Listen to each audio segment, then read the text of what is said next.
Hello, my friends. Jerry Rosa here in the Rosa String Works workshop with our first shop talk on the fiber optic service. You may still see a little bit of stuttering, but probably if you do, it's the bottleneck of this particular PC. I don't even have a graphics card in this PC, so that's perhaps to be expected. However, I have at least attempted to remedy that situation. I have ordered in a new kind of a bare bones skeleton of a PC, and I will add to it. The bare bones consist of an i9-13900K processor with a 64 gigabytes of RAM, so it's pretty good size there, and 2 terabyte SSD hard drive. There's no video card coming in that new PC, but I already had this video card, and I had it working in the PC prior to the one I'm using right now, and it worked great, and I think it'll be fine with the new PC, assuming that it even, how they changed the technology. I'm assuming that that's going to fit in there. I hope it does. If it doesn't, we'll have to cross that bridge when we get to it. But anyway, so the technology is being upgraded as we speak, and if I bought it in a full ready-to-go PC, I was looking at $4,000. I got the bare bones part of this that I can build onto for like $1,800. So, I'm going with that, and we'll see how that goes. Even $1,800 is a lot of money if you ask me for a computer, but you can spend more than $1,800 now for the video graphics card. Ever since COVID, the gaming thing took off, and the video graphics card industry has tripled their prices. It's just ridiculous what you pay for a video graphics card these days. Unbelievable. That's why I'm hoping this one will work. It's in case you're wondering, it's a 6 gigabyte memory card, and it's a 2060 is what they call it. I think they're up to the 4060 model now, so it's a little older model, but I think it'll do fine for our purposes, considering this one has no graphics card at all. I think we'll be fine. The temperatures are in the low 60s this morning, and so I had to do some ad hoc air conditioning. Here you go. Let me show you this. As I mentioned in a text box in yesterday's vlog, my air conditioning blower is not working. In other words, it's just the fan in the unit that's not turning on. Everything else is working. So I thought I'd give you a perspective of my air conditioning this morning while it's still nice and cool outside. It's down in the low 60s this morning in the valley. So I'm trying to let that cool air get in the shop. Here's a perspective I'm sure you've never seen before. And it shows how tight and small the shop really is.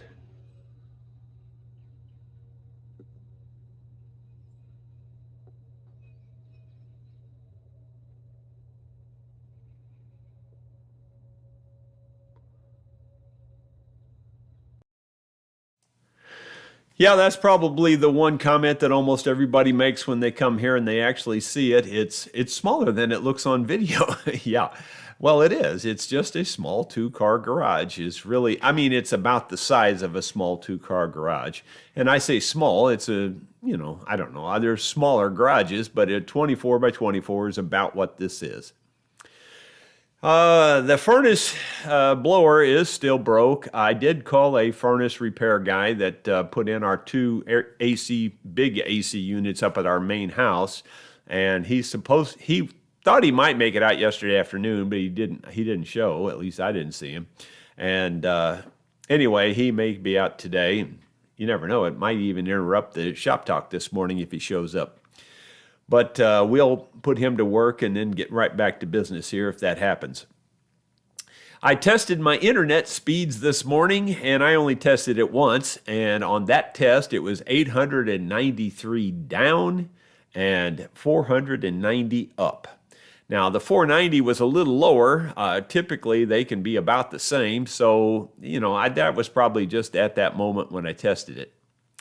About the only bottleneck, as I mentioned already, is probably this PC. So you still could see a little stutter or burp in the video. That's a possibility, but it shouldn't be much, because it'll skip ahead maybe a second or two or something like that and leave a little blank or out of, like I notice it like when I'm singing a song, it'll skip a word or two. So anyway, we'll see how that goes today. Hopefully it won't be too bad. Let's see. So, by the way, that PC is supposed to be here by Wednesday of next week. So hopefully I can get that going and, not have a whole lot of trouble with it, because you never know how those things are going to go. Let's see, the plans for this PC is I'm going to probably swap it out with my wife's PC up at the house. Her PC has always been a pain, and it's a fairly decent PC, but it's old technology at this point, and so this one here at least will bring her back up into the modern world. She doesn't need the high-end graphics capability anyway, so it should work out real fine. And then her old PC will either be dedicated as a file server, or I may give it to one of my grandkids. You just never know. Moving on to the next topic, ChatGPT. I can't even say it. I was a little surprised at some of the reactions, although not really. Some people said, "I can't believe you would endorse such a thing. It should be outlawed." Well, yeah, I guess. If you don't take a step forward, though, you're taking a step backwards, kind of. And, you can run and hide from technology, or you can meet it head on. And I choose to meet it head on. I like to stay abreast of what's going on, and I don't necessarily claim to be the sharpest knife in the drawer on the technology, but I also don't think I'm way toward the dullest either. So, I do think you should just either embrace it, or at least be kind of neutral to it, because if you're negative towards it, you're basically running and hiding, and that's the stuff that'll jump up and bite you in the rear end. If you kind of understand what's going on and look and embrace it, then you kind of know how to deal with it, and that's where I'm at. Stop and think about this. The blacksmiths back in the late 1800s, early 1900s were really upset when cars came around, because they said they won't be, making any more horseshoes. Would you like to have stayed in those times? And on the other side of that coin, by a lot of accounts, and keep in mind, you're talking to a guy that's come from a horse family. By a lot of accounts, there's more horses today than there were back then. And even back in the Wild West days, there's more horses today, that people have and train and own than there were back then. So, like I said, you can run and hide, or you can embrace it. So I choose to try to embrace different things. Is it all good? No, it's not all good. But is YouTube all good? Not really. I still embrace it. There's a lot of bad out there. It's just the way it is. This world is that way. Here's a little horse trailer video update for you this morning. There's the current status of the horse trailer this morning. So I got this feed deck all worked out. I could say I got the deck all decked out. I built this with just used lumber that we had laying around, and I figured it would be good enough because, again, it'll be covered with a piece of rubber also. Yeah, so I'm making progress. I guess I don't know if I'll get to it today, but I need to start on the wiring and get the wiring brought up to date on that thing. And then finally just add the last little bit of niceties. I've got to get the windows back in it and some of the, I don't know, little chrome pieces and things that go back on there with pop rivets and things. So I got a little bit more to do like that, but we're finally getting there. At least it'll be a usable trailer. Regarding my bandsaw blade sharpener, I did sharpen yet a second blade now, and it seems to be working pretty darn well for a manual sharpener. You know, I don't have it automated, and I might automate it down the road. I really don't know. I don't anticipate sharpening enough blades to hardly care if it's automated, but on the other hand, I might still automate it down the road. Moving on to the next topic that I have here. I have quite a few topics. We're getting toward the end, though. The submersible wreckage was found, in case you hadn't heard, and all souls were definitely lost. You know, and then here, this is kind of like the Chat GPT thing again. Some people made comments like they got what they asked for. Well, the people driving down the highway that are killed in a head-on collision, did they get what they asked for? You know, it's I don't look at it like that at all. You know, if we don't have the explorers, we don't even have a United States. You know, it's people that go out on a limb that advance a lot of things, a lot of technology, a lot of science, a lot of, outer space. Some people don't get it. But on the other hand, there's a lot of good technology, life-saving technology that has come from those kinds of explorations and those kinds of sciences. I tend to embrace most of it. As I've said, you can either use it for good or you can use it for evil.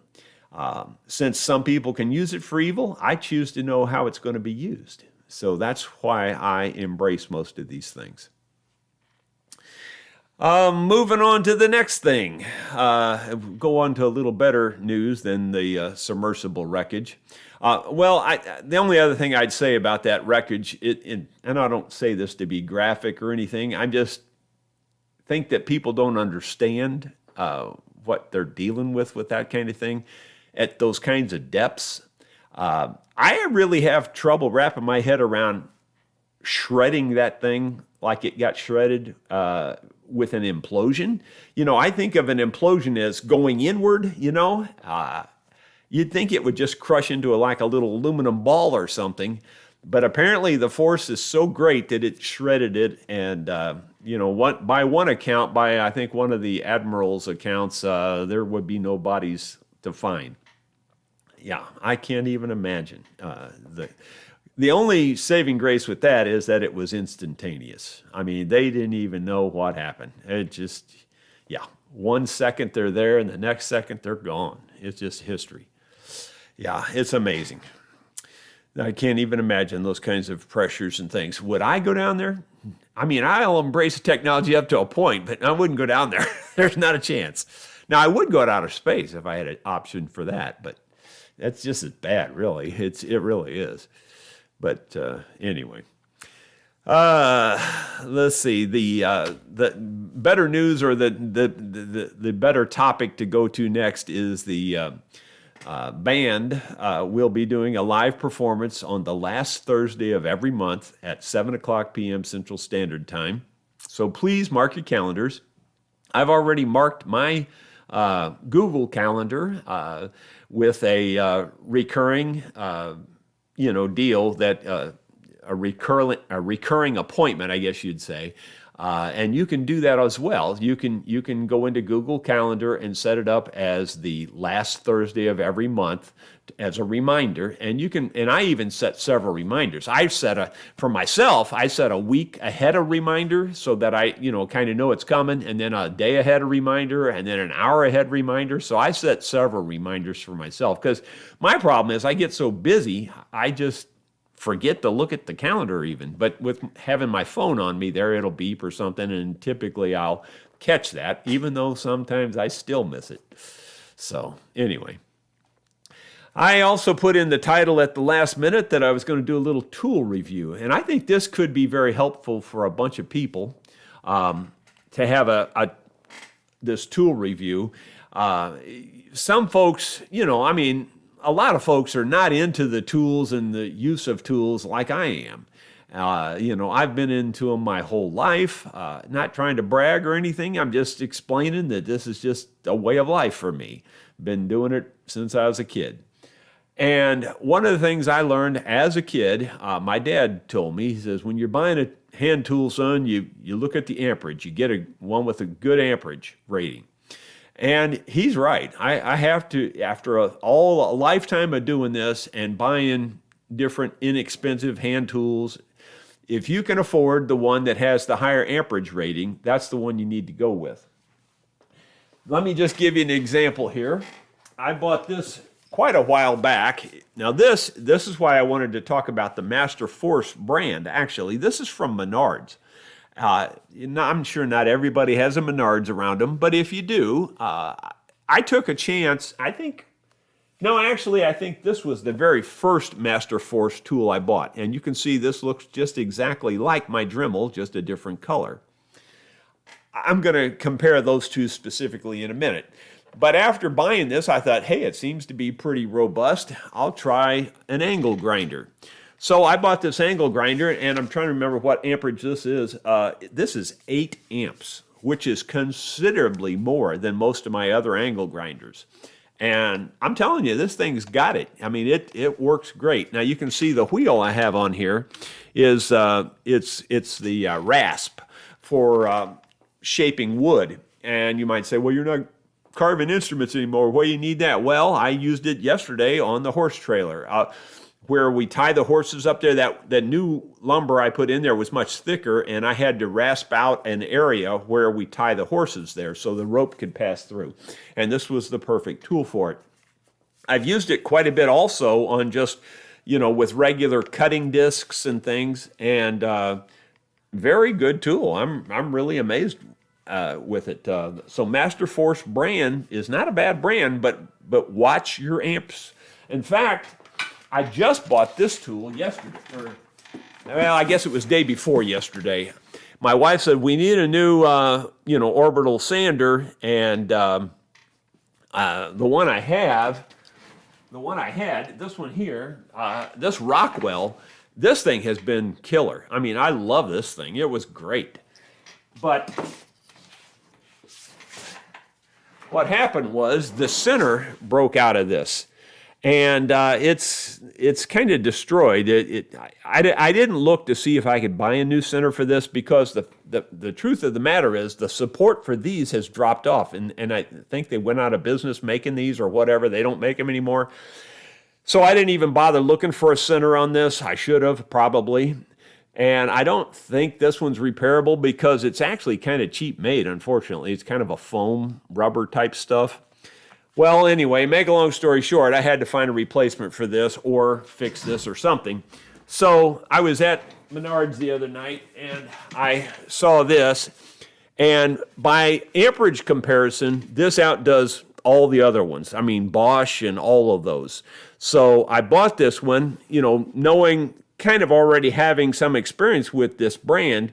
I'm pretty happy with the brand so far. So this one here, quite a bit more skookum, if you will, than the others. Most of the others are like 2.1 or even 1 point something amps.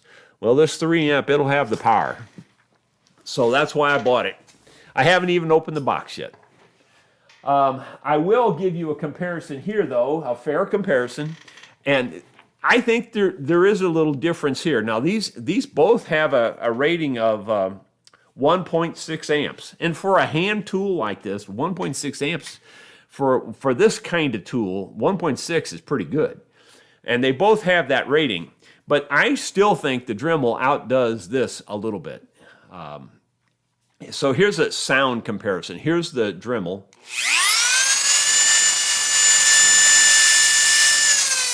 You can hear it's definitely revved up there. That's on the 35,000. This is on the 35,000 on this one. Maybe I don't know how that's coming across on video, but this has not quite got what this has. I mean, you can tell that this one's got a little more oomph behind it.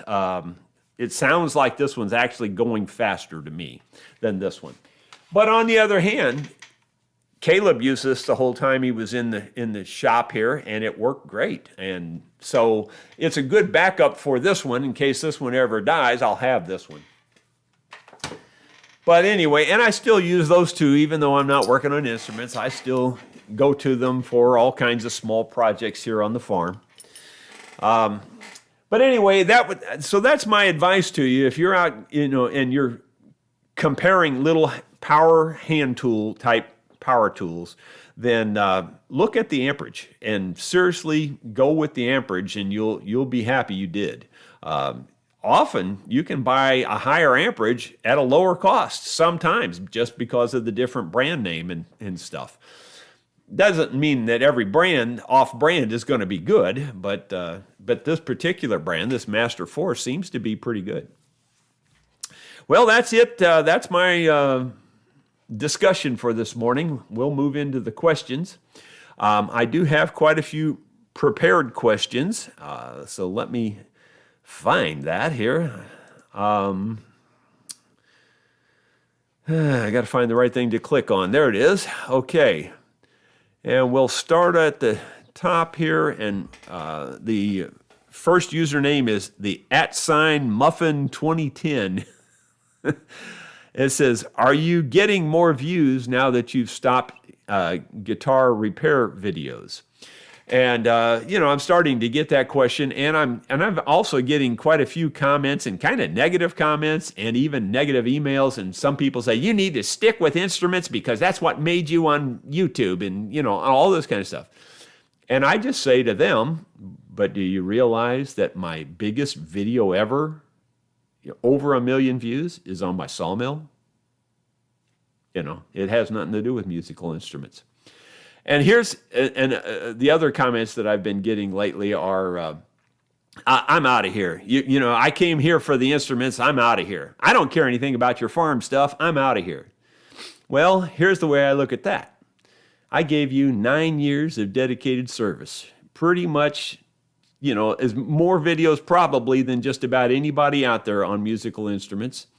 And I've had really overall very, very, very, very good feedback on most of it. I mean, there's a little bit here and there, you're always going to get something. But overall, and so I've dedicated 9 years to that, even though it's a pretty small niche in a big, big, big ocean. I mean, we're like in the tiniest little tiny pond there is, and so, I've stood by that. And so here, the instant I change, there's no loyalty at all. It's just, I'm out of here. But that's typical human nature also. So anyway, to answer your question, Muffin 2010, am I getting more views? Not necessarily yet, but I'm kind of in a lull. I'm learning the ropes of trying to create videos in a different environment, and I haven't got it all figured out yet. And it's a lot more difficult to have to move the camera around more, and I'm into tight places now and trying to get in, get a camera in there and all that. So I haven't got it all figured out yet. But I do think it won't be any time that I'll be getting more views, actually, because we were in such a tight little niche with the instruments. I don't have any negatives about the instruments. I'm not, crying over spilt milk or something. It's just, it's time to move on. The hands are telling me I don't need to be doing the instruments anymore. You would be surprised the kind of tension your hands are under working on those instruments to the level that I was working on them. So anyway, good question, but I just wanted to throw in that extra feedback there to let you know that I have been getting quite a bit of negativity about it. And too bad, so sad, I guess. You get old and you got to move on. Chipwood 5017 says, any good homemade remedies for chigger bites? They tear me up every year. Well, I got into them, a while back, cutting that one tree down to get a better Wi-Fi signal. And I got quite a few. I probably got, 10 or so bites. I didn't really do anything with it. As I've gotten older, I can tolerate them much better than I used to be able to tolerate them. When I was younger, I couldn't stand them. They drove me nuts. And now, I mean, they bother me a little bit. I'll scratch them a little bit, but not a big deal. But yeah, if you're in the point where it drives you nuts, I'll tell you exactly what to do for them, and you won't even believe how well this works. But you just take clear nail polish, put it right over it. Just put a little, just a little covering of clear nail polish, and it almost goes away instantly. It won't itch anymore after you've put that on there. I don't know why. In fact, even the ones that you scratch and you get scratched off, you put the nail polish on it and it usually quits itching. Now it's going to burn a little bit when you put it on there if you've scratched it, but it seems to work great. It used to work great for me. I mean, like it just went away. Moving on to the next one, Clyde Lewis, 4034. Jerry, that front yard is looking great. Nice job. Glad you got that nap after all that hard work. Yeah, I'm going to tell you about that in a second too. Someone recently gave me 2 nice guitars that are fixer-uppers, and the only thing really wrong with them is that and I'm clicking on read more here. I'm trying to find where that went down to. The headstocks have been pretty badly chewed up, almost like a dog chewed them up or a chainsaw. The damage is about an inch above any of the tuners. There are no cracks going into the tuner holes that I can see. What would you suggest to reconstruct the outer edge of the headstock? Well, when you say the outer edge, I'm taking that to mean right around the outer edge. That's going to be a tough one, I got to be honest. If you're talking about the flat surface, well, my suggestion would probably be just to sand it down and either if that doesn't fix it, well, then just put a new little laminate over the top of it. But down the edges, probably my best suggestion on that, honestly, would just be to fill them with a filler, a good filler, and then just dye it black or something, and then of course put a clear shellac or something over that. But the edge would be pretty tough, so I would just suggest that you fill that. But on the top, I would probably just sand it down and put a new little veneer over the top of it. That's probably how I would handle it. Of course, then you're going to have to stain it and finish it and all that kind of thing too. So it's never a simple job whenever you're doing anything with finish. It's always a tough job. So it just depends on how far you want to go with it and how good you think the instruments are. Anyway, let me read the rest of his question here in case I missed something. The owners of the guitars didn't elaborate about what caused the damage, but I wonder if they may have been related to Firecracker Guitar Guy you knew. Thanks and have a great one. You too, Clyde. But yeah, Clyde, that's probably what I'd do. I'd probably do the quick and easy thing, especially on those edges. It's really difficult to fix that. I mean, you can fix it, don't get me wrong, but it's difficult. And so that's probably the easiest way and probably the way that would work the best even in the long run too. Richard Harrington 3815 is the username. Jerry, is there an update on getting that Rosa mandolin that the older couple was wanting you to auction off? You said something about it several weeks ago. Yeah, well, not really. I don't have much of an update. I think she called back one more time and wanted to bring it, and I think that the week she was bringing it, I think was the week I was going to go to Arkansas, I think. I'm not really sure. So that didn't work out either. It seemed like there was something she wanted to do, and then I had to decline it, and so she was going to get back to me again. So I haven't heard back yet another time. As I mentioned, she had a stroke, so even phone calls are difficult for her.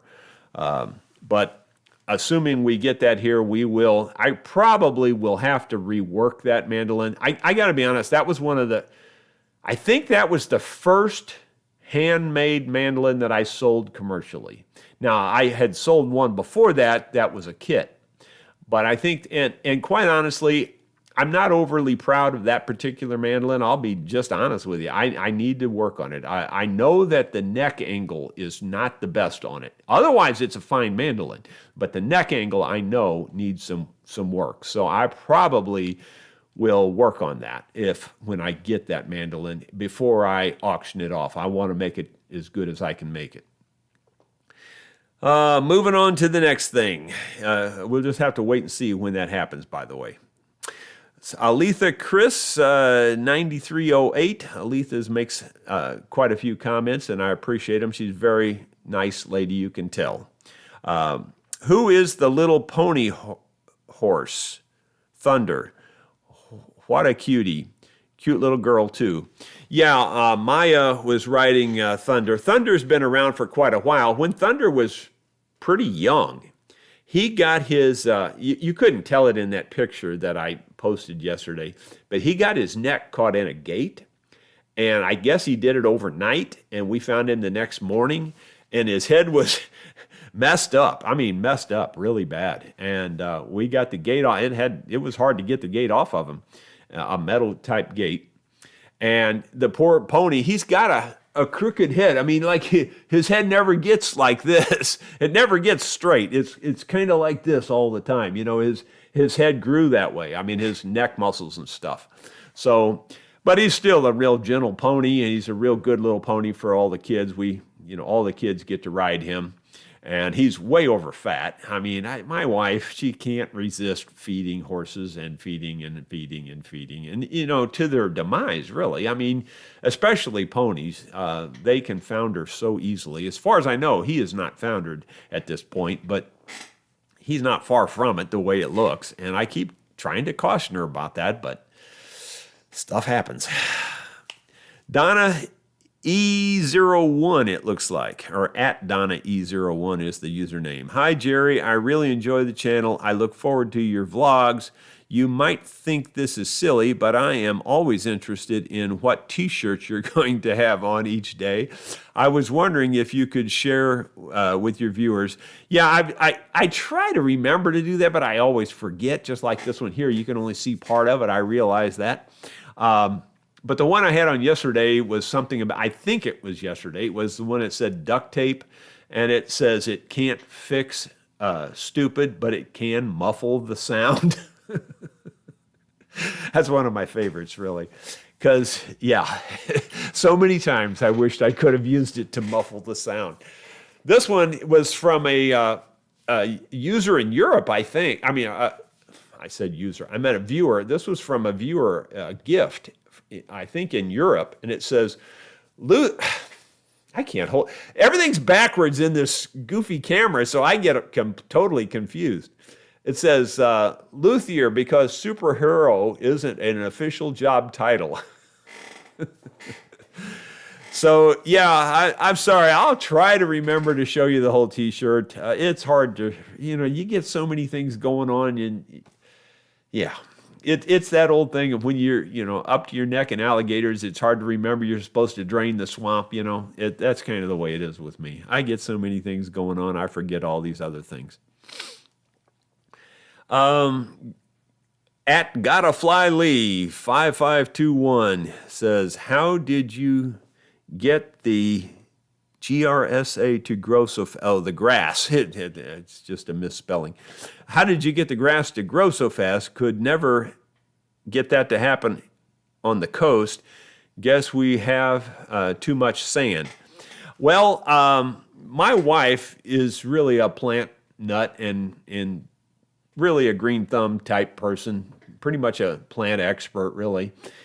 She worked at a couple of different greenhouses over the years and knows quite a bit about plants. I'm not saying she's the end-all, be-all expert, but she knows quite a bit about them. And so I think she fertilized the ground there with some of them horse manure. Horse manure, by the way, is one of the best fertilizers you can get for grass or pretty much plants in general, your garden, the whole bit.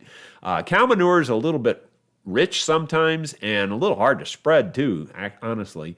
But horse manure breaks down and is really really, really good stuff to mix into your sole. And I'm sure she did that on that up there. In fact, I know she did. So that helps a lot. And then if she's watered it, and so that's really the secret to it, I'm sure. Moving on to the next one, Michael Broussard. It's at Michael Broussard 9445. Jerry, do you know how to pop out the comments from the live feed to separate it to a separate window? It might make it easier for you to read the comments. Well, Michael, I appreciate that, but honestly, I don't need to do that. The problem with the comments is that they scroll up so fast, and even if they were in a separate window, they'd scroll up really fast.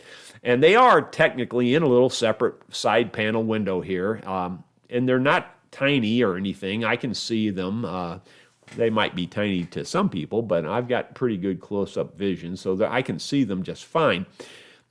Literally, my problem is just reading in general. I'm not a very good reader. One of the things that terrified me when I was a kid was that the teacher was going to call me to have me read a paragraph in front of the class. I mean, honestly, that just terrified me. I hated it. I lived in dread of that every single day I was in school, that the teacher was going to ask me to read something out loud. I'm not good at it. I never have been good at it. I've maybe improved over years, but I think I've got some sort of a dyslexia type problem with that. I really don't know. I've never been diagnosed, but I'm pretty sure. Because I honestly, and believe this, whether you want to believe it or not, I can read it backwards just as fast as I can read it forwards. So yeah, there's something wrong. I don't know what the deal is. Anyway, moving on. But anyway, it's a nice thought, but I don't really think that helped me much, honestly, because I'm not having a trouble seeing them. It's just that they scroll up so darn fast, and then I'm a slow reader trying to figure out where I'm at. You know, I have to pull it back down and all that. So anyway, moving on to the next one. Sewing 1243. Jerry, do folks that reserve your rental retreat still have the opportunity to bring instruments for you to repair while they're on the farm? Well, I thought long and hard about that, and for a while I thought I would allow that. But honestly, the hands have gotten so darn bad. I'm just retired from the instruments. The instruments, you might say, well, you're still doing all this other work and all. It's a different stress on your hands. It really is. There's so much individual tension when you're working on instruments. It's all tight and it's hard, and the turning of the keys, which you would do. I probably, a lot of people say they'd rather, be shot than have to put new strings on an instrument. Well, think how many times I did that. I sometimes do that 5-6 times a day, and it's just hard on your hands, and I'm over it. So, if it wasn't for the pain, I'd say, sure, just bring them here and we'll work on them. But I'm past it. I can't help it. It's nothing. It's not a choice. It's kind of, I'm forced into it at this point. And I really can tell you that I'm not experiencing the throbbing pain as much since I've quit doing that every day. I still have pain. I still occasionally will have that throb type pain, but not like I was having when I was doing it every day. Anyway, and so I know a lot of people have asked that, and so sorry, but that's the reply, is that I'm over it. I can't do it. I'm not saying I won't do it, and you'll still see me do it a little bit here and there, but it's mostly either going to be for myself or for my close friends that still need help with their instruments or something. The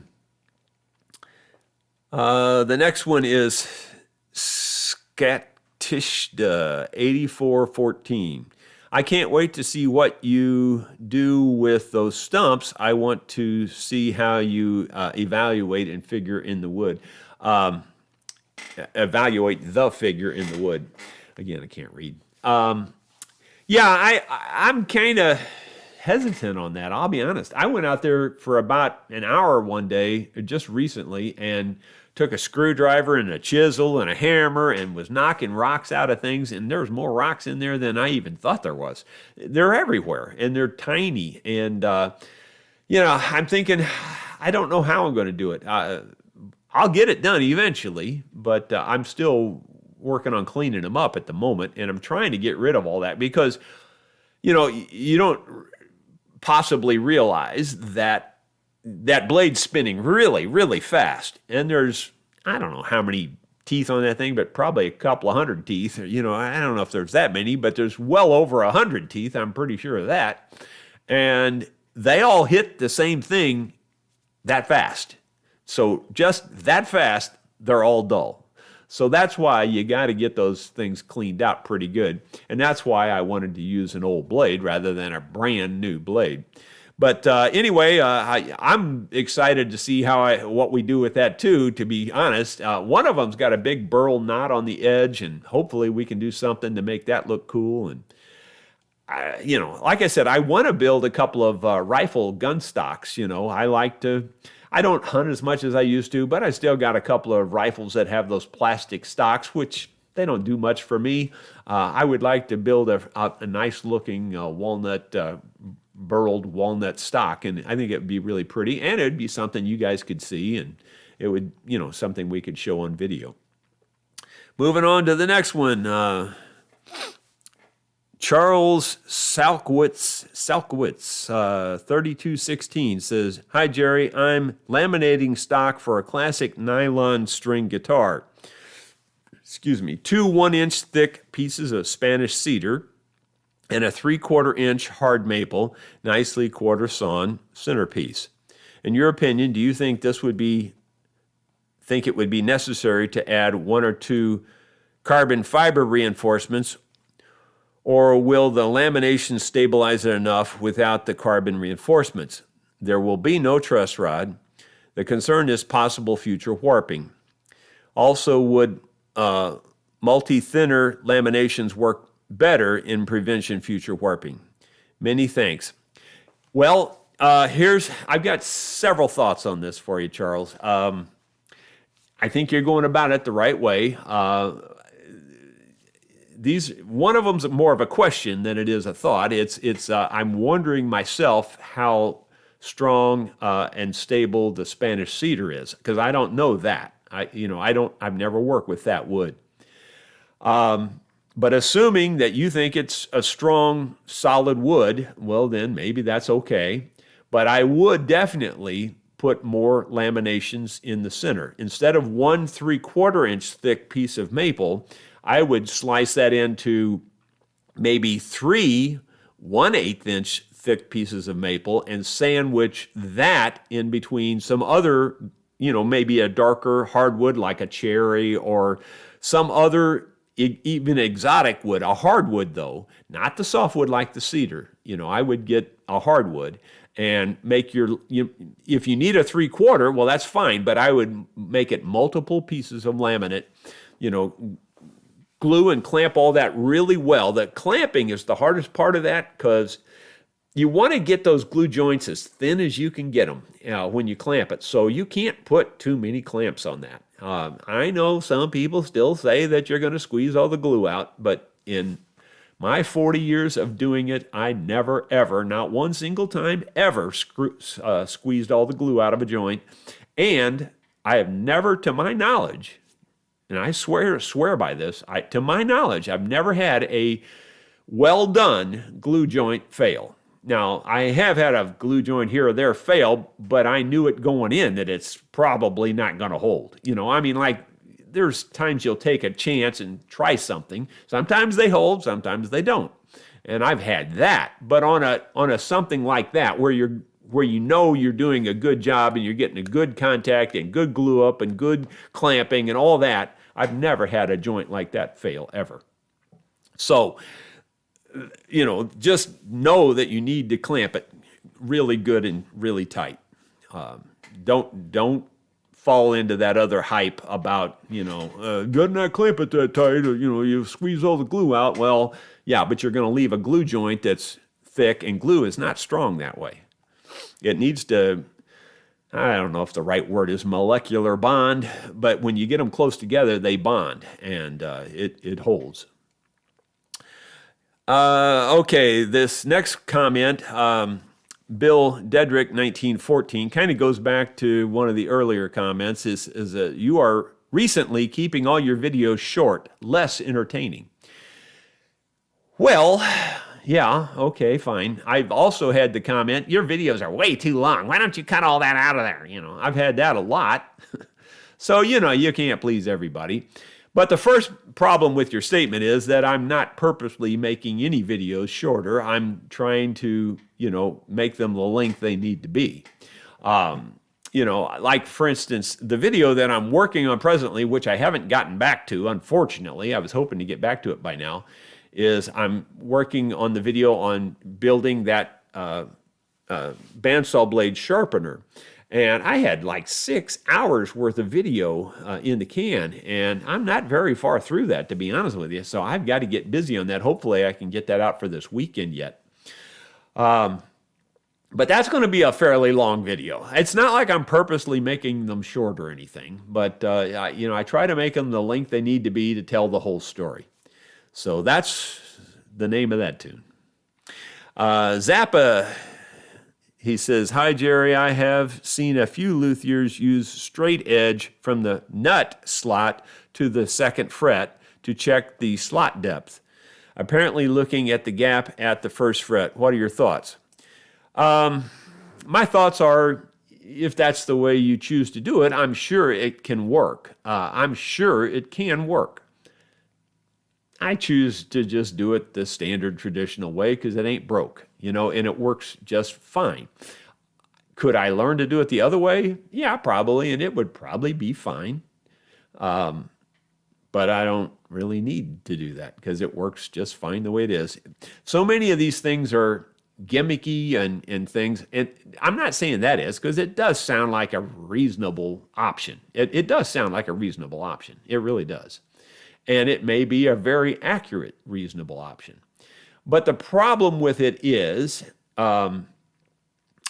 there's several problems. One of the problems is just your straight edge alone sitting in the slot may not sit in the slot the same way your string does. And your string will pull down in there tighter, etc. So I personally would rather check the action with the string up to tension.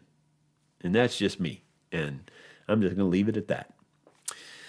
And then Zappa added a PS. Don't forget to crank up your resolution for live streaming, concerts, and shop talks. Yeah, I probably will. Now, today I didn't bother with that because I don't have a graphics card in this PC. So it'd be kind of a moot point to crank it up yet. But when I get the new rig and get everything tweaked as best I can, I do plan to do that, and I think it should be fine. Yeah, we'll see. The internet seems to be working so great. And I forgot to tell you, too, I mentioned it one day after that it uploads much faster. Oh, my gosh, it's so much better. Why didn't I have this for the last 10 years? I would have saved weeks and weeks and weeks, not hours. I would have saved weeks and weeks and weeks worth of work over the 10 years. Maybe months and months and months. Honestly, you just have no idea how much time has been wasted with a slow internet. Oh my gosh, it is so wonderful now. And unfortunately, I'm not doing the instruments anymore. Unfortunately, that's kind of the rose of luck. You can believe what you want, but it's always been that way my whole life. It's I'll get to that point, but it's always just a day after I wished I could have got to that point. And that's kind of the way this is. But it's just life. That's just the way it works. Hi, Jerry. The last one here is from Rick Carver 5513. Hi, Jerry. What would you consider too low for mandolin frets in thousandths? How do different fret sizes affect playability? Well, Rick Carver, you're going to probably think this is the biggest cop-out answer in the world, but I don't have a good guess. And you're going to say, you've been doing this for 40 years and you don't have a good guess? I don't. I don't care to measure stuff like that. I know that on the forums and all of that stuff is crazy important to those people, but it's not to me. All I care about is, are the frets level? Are they, smooth, clean, level, and pretty much that's all I care about. Now, on a side comment, for me personally, the lower they are, the better I like them. And I know that flies in the face of a bunch of people, and especially some of the really, really, really good pickers. They like the higher frets because they feel they can press the notes faster, and they don't press very hard. Well, I do press hard, I'll admit that. So it's much easier on my fingers when the frets are lower than it is when they're higher.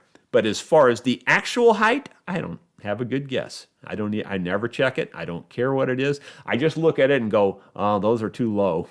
You can tell when they're too low. And they need to be replaced then, but I don't really actually check it, whether you believe that or not, or whether you think that's a stupid way to have handled it for 40 years. Well, just feel that way because that's the way I've handled it for 40 years. I just look at it and go, those are too low. We need to replace those, or they're not. And the lower, to me, the better, as long as they're not too low. And that's the answer I've got. And I'm sorry that's kind of a cop-out in a way, but that's the best answer I got. I ain't going to lie to you. That's just the way it is. All right. We don't have a whole lot of comments scrolling up and down over on the far side today. Well, we've got 173 viewers, so we're not lacking too bad on viewers. So let's see who checked in first. We got C. Wilschek. Good day all. Lonnie. I almost said that backwards. I think that's my dyslexia. I swear I think I have it. Because I started to put his last name with his first name. And you might, well, I don't know. Lonnie Horowitz. And if you mix that up, it can sound pretty weird. And I almost said it. Anyway, he's from Atlanta. And he was number 2. Jeff Puris. Good morning from North Georgia. And let's see who else. Daryl Hoke, Hoke. What is your favorite brand of strings for violin? Well, I go a little bit by thrift on this, but quality also. And the Diodario Pro Art with the wrapped E is the best bang for the buck in my opinion. You can do well with other brands that are cheaper, but they do sound cheaper. The Diodario Pro Art with the wrapped E string, and because they make them both ways. They make it with an unwrapped E string and they make it with a wrapped E string. With the wrapped E string, they sound about as good as you can do for the money. You're going to still spend pretty good money these days. Back when I first started endorsing those, it was about $20 a set, roughly. Well, it's up to, you're getting bumping in $50 a set now. So they're expensive. But, when you compare them to guitar strings, they're expensive. But when you compare them to classical violin strings, they're crazy cheap. Because they're in the hundreds of dollars for those classical violin strings. So anyway, one last time, that's the Diodario Pro Art with the wrapped E string is what I recommend. Let's see, moving on down through here a little bit. See if I can see anything interesting or question marks, one of the two. Okay, the first question marks I run to are the Happy Knot is the username. Is it possible to fix a violin bow where part of the wood has snapped? Still have the original pieces that broke off. How would you go about fixing it? Well, it isn't necessarily easy, but I have done it a couple of times over the years. And what I try to do whenever it's all about, there's a fly flying around here if you're wondering why I'm swatting. It's all about surface area. Now, if you broke like this, you just broke straight off, not too likely you're going to fix that very easily. If it broke in a long tear like that, which the grain of the wood would be going through it like that, and it broke on the grain line, you can probably fix that as long as you've got enough surface area and everything to glue. It's all about surface area. The thing about violin bow, it's under way more tension than you think it is. It's way more force on that. So if you don't have a good surface area, the odds of you fixing it are pretty slim. Another place where they break off is right up at the, I don't have one to show you, but the frog end is where you hold it. The other end, I can't think of the name of it right now, what that's called, but the tip, I guess you'd say. But they'll break off at the tip, and they break off right where the tip is attached to the stick itself. And again, it's because of the grain lines, and they break across there. It's hard to fix them like that, but if you can, get enough surface area and stuff, you can generally fix it. I'll be honest, though, you're kind of up against it. It's pretty hard to fix. So the surface area is your only good friend there. So if you had one that was broke off like this and you still wanted to try to fix it, your best bet would be to cut a taper on both ends and overlap it. Now you're going to shorten your stick, therefore your hair is not going to work. The other option would be that you do that still, and then you put a splice of wood in between there to keep the length the same, so that your hair would still work. Honestly, you're up against it. And the odds of the average person being able to fix that and make it work are slim, but it's not impossible. It's just very slim. It's not an easy thing to fix at all. I've only been successful on it myself a few times. James Kopp, K-O-P-P-E, and again, I think he's told me how to say that, and I've forgotten. Well, it is down in the low 80s here in sunny San Leon, Texas, near Galveston Bay. So count your blessings. We will be in the 90s in a bit. Yeah, well, the 60s is only for a short time in the mornings. This deep valley gets pretty cool at night. But it's probably already in the 90s here. And we've been in the 90s most every day for the last 10 days probably. So it's pretty warm. But it's just at night it falls down pretty good, and which is nice. It's kind of nice. Teddy June, oh no, that's not that doesn't have question marks on, or maybe it does. No. Moving on. C. Wills check, with all the horses that you and your son have, how do you keep the fly population down? Well, I don't know. My mom and dad always had these battery-powered fly sprayers, and that worked great. They would just go about once every 45 minutes or something. Or, I don't even know how long, but once every so often, you could set the different amount of time. I think maybe 15 minutes. Then they would just go, and and some people still use those that I've heard about, and those work really pretty well. And they would put those in their barn and, maybe on their front porch and things like that where they were going to be sitting.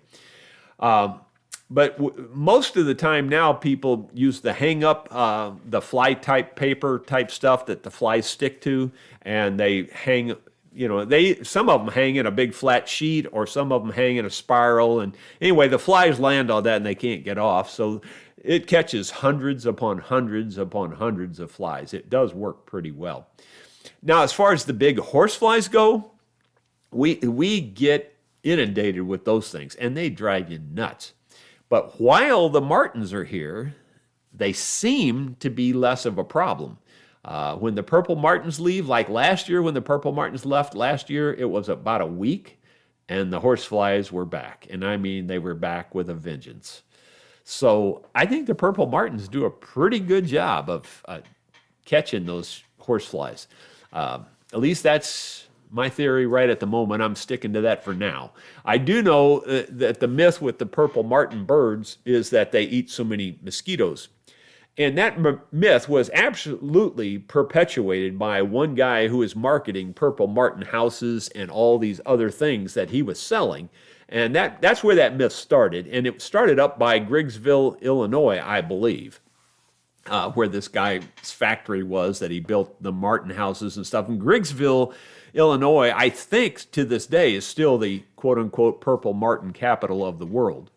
But anyway, the point is that they do eat mosquitoes, but that was a huge, huge myth perpetuated just to sell birdhouses primarily. In fact, there's been lots of closed circuit cameras that are put in Martin houses, and most of what they bring in are large flying insects, dragonflies and horseflies and things like that. So that's what they eat more than mosquitoes. Anyway, moving on. What's the next question I see? Jeff Puris, thank you, says, don't forget to hit the thumbs up button. Somebody has a heart here, it looks like. I'm going to click on that to see what that is, because I don't know what that is.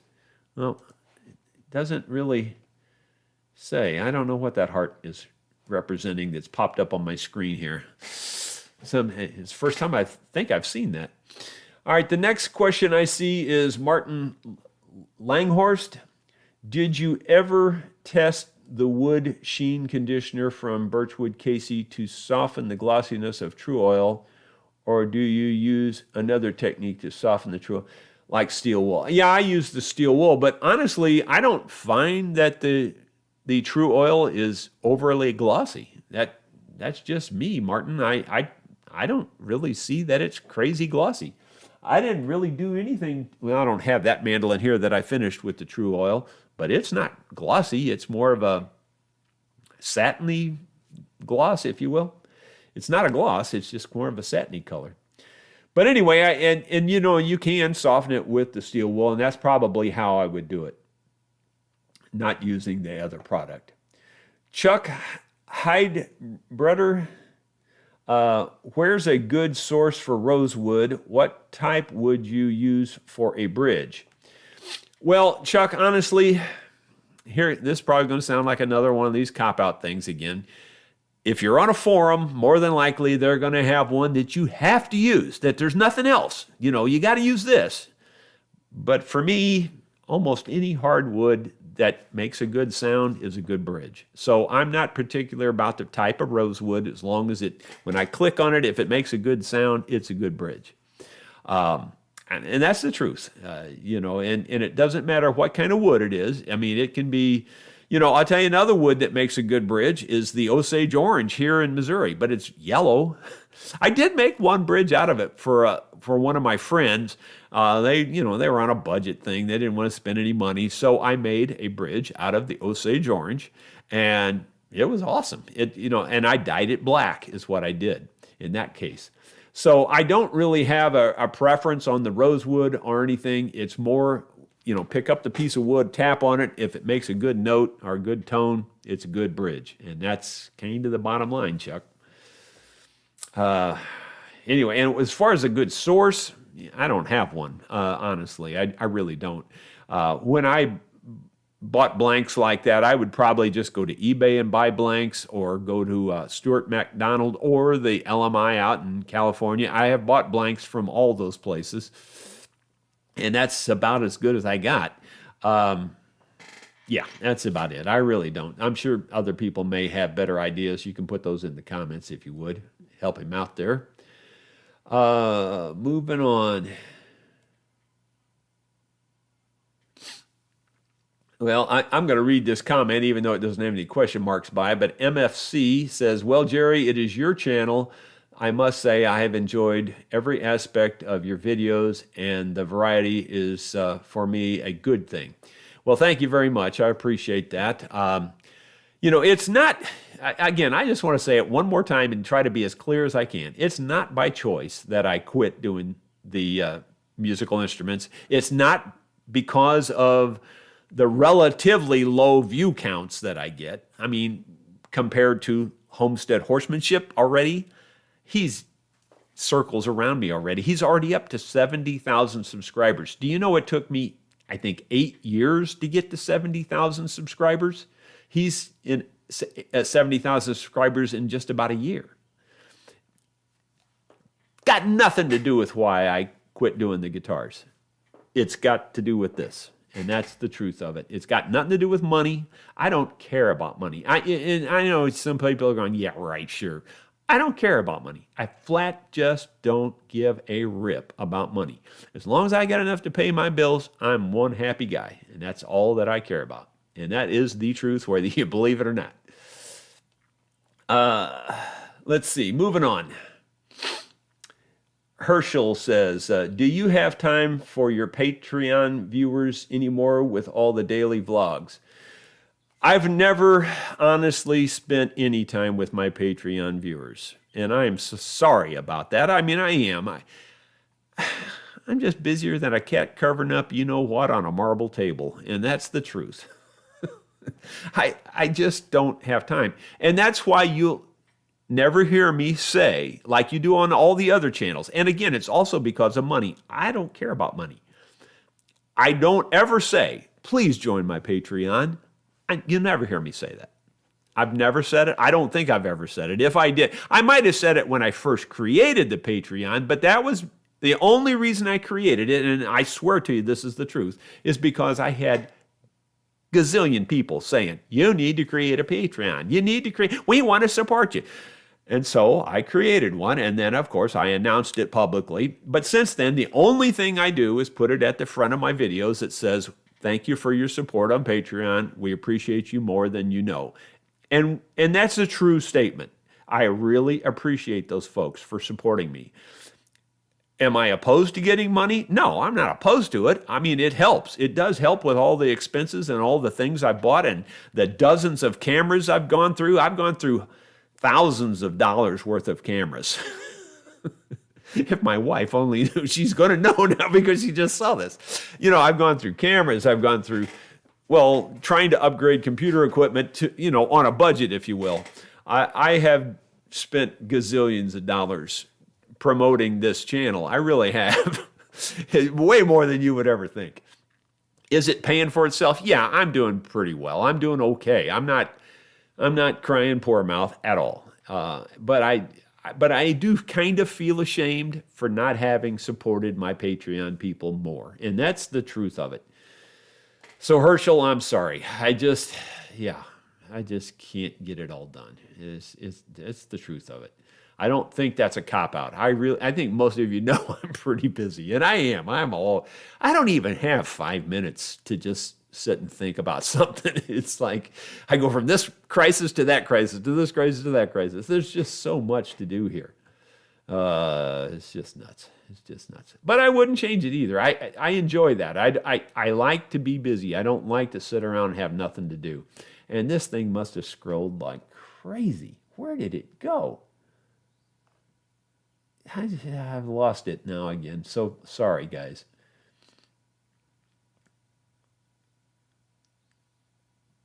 Yeah, Chip Wood says, clear fingernail polish. Who'd have figured that?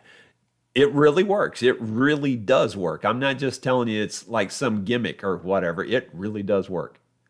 Man, I don't know where I'm at. I seriously don't know where I'm at. Gee whiz. Golly, I don't know where it went. Okay, yeah, I found the Patreon viewer question. Okay, so we're back to close to where we were. The happy knot. Is it possible to fix a violin bow where the part of the wood has snapped? Still have the... Well, I think I answered that already. That must be the second time that's popped up because I'm pretty sure that was above the other one before. And now it's not scrolling at all. Why is it not scrolling either way? I must have pressed something. It's not scrolling at all now. I can't roll it up. I can't roll it down.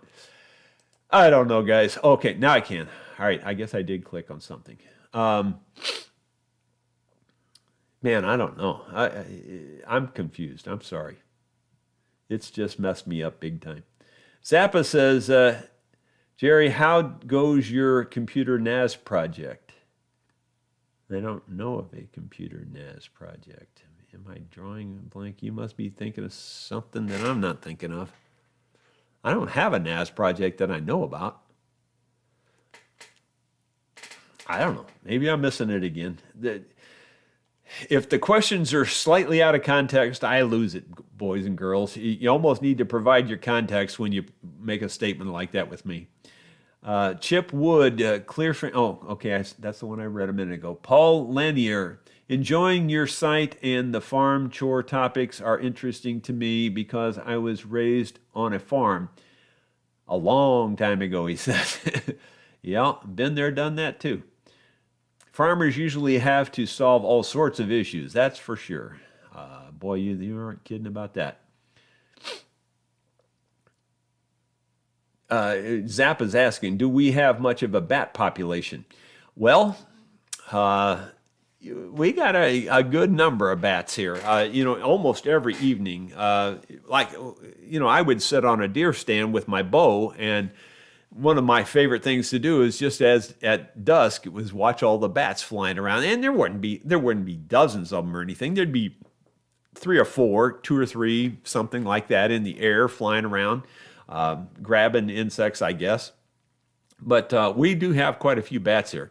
And of course, being Batman, I have my own bat cave. You can't be Batman unless you have a bat cave, and I have my bat cave right down there about halfway down the valley. So there you go.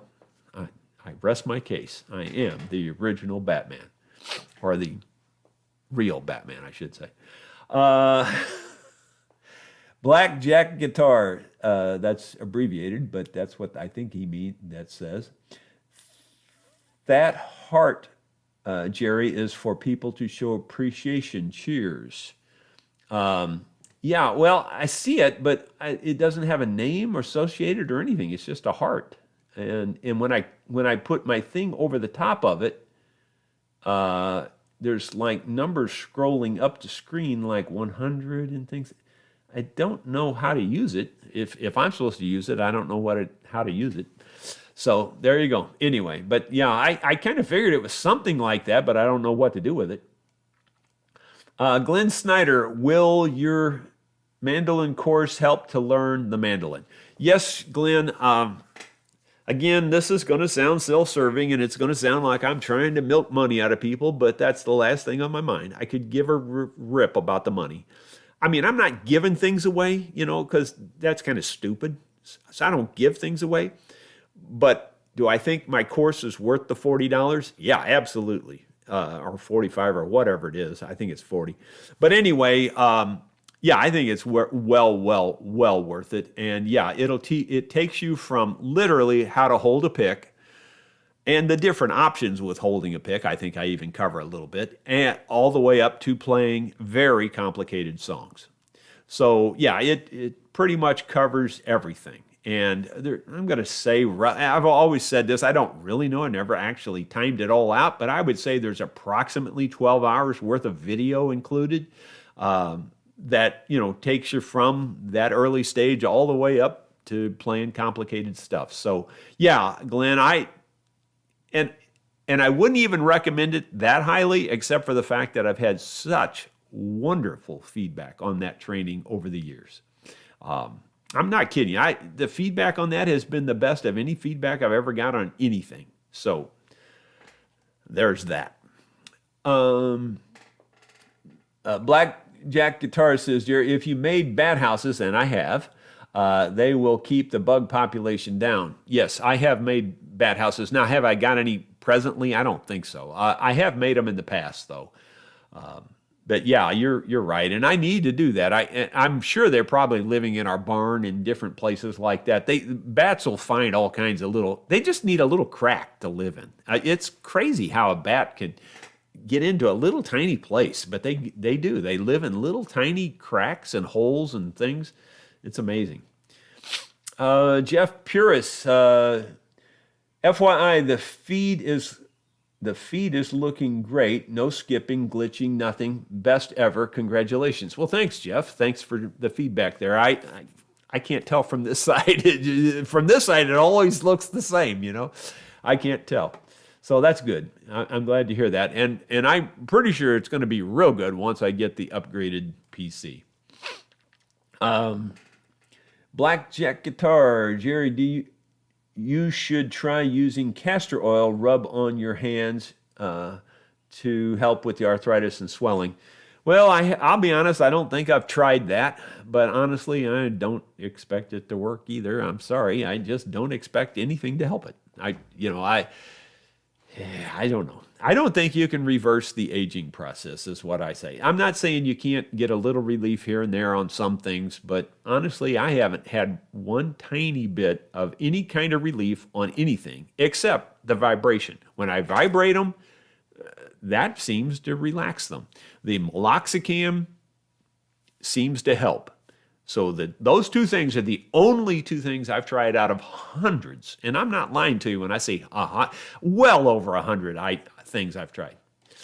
And not one tiny bit of relief on any of them. So I don't expect the castor oil to work, but if we have some, I'll try it and see. But and if it does, by God, you'll hear about it here, just like the fingernail polish.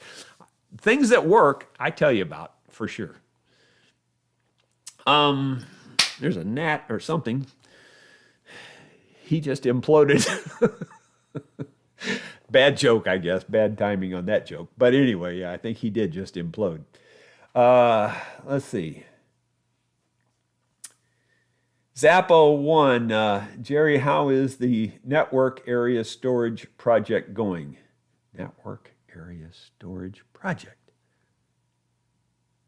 I don't have a network area storage. Oh, I think what you're talking about, I just think of it differently. I don't think of it as a storage thing at all. It's just that I've got the new high-end routers. They're super high-end. In fact, they're the only ones on the market this high-end at this point. They're TP-Link, Deco, Wi-Fi 7. Yeah, they're Wi-Fi 7. I started to say 6, but I know 6 has been out. 6 and 6E. These are Wi-Fi 7. They, you can go out and Google it, or you can, look on YouTube and see the people testing it, and they're blown away with their tests. Well, I'm not blown away, but I'm very happy with the results. It's working really, really well. So I'm sure that's what you're talking about. What the reason that I think you're talking about it as a storage thing, each one of my PCs on the network, I need to get to them because there is stuff stored on each one of them. And I might be working on a video anywhere. I might be working on it in the office. I might be working on it right here. I might be working on it in my man cave. And I want to be able to get to all the files. So that's what I guess you're talking about when you talk about the storage.